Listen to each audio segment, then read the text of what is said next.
సన్యాసులు ఏరు దాటుకుందామని పొద్దుగోకే సమయం అయిందని ఏరు దాటడానికి సిద్ధంగా ఉన్నారు. ఆ టైంలో ఒక స్త్రీమూర్తి పరిగెత్తుకుంటూ వచ్చి, స్వామి నన్ను ఆవల తీరం చేర్చండి స్వామి అని దండం పెట్టింది. అమ్మా మేము సన్యాసులం, స్త్రీలను తగలం అన్నాడు ఒకడు. కానీ మరొకడు వెంటనే ఆమెను భుజానేసుకొని ఏరు దాటించి తన దారిలో తాను ఆశ్రమానికి ఇద్దరు కలిసి వెళ్ళిపోయారు. మిత్రమా, అవతలి వాడు ఏం చేశాడు?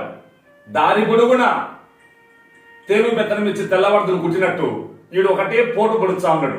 ఏరా మనం సన్యాసులం, నువ్వు ఆ స్త్రీని తగిలావు అంటూ ఆశ్రమంలో వచ్చి కూర్చుండేదాకా వాడు ఇదే ఏలం పాట. అప్పుడు పక్కనుండేవాడు ఒక్క పోటు కలిసి నడ్డిపున, ఏరా నేను ఆమెను ఒడ్డున్నే వదిలేసి వచ్చా, కానీ నువ్వు మాత్రం ఆశ్రమంలో తెచ్చావు. ఈ అజ్ఞానం నీకెందుకు రా మూడా? యద్భావం తద్భవతి. భావన నా ప్రధానమో బాహ్యం కాదు. ఆ మాట దిమ్మ తిరిగిపోయింది. మిత్రమా, ఏకాంతం అంటే అర్థం జ్ఞానం తెలిసిన వాడు నిత్య ఏకాంతవాసి, జ్ఞానం లేనివాడు నిత్యం వాడు నరక నివాసే. కనుక జీవితాన్ని మతంతో గతి అంతే. ఓం స్వస్తి.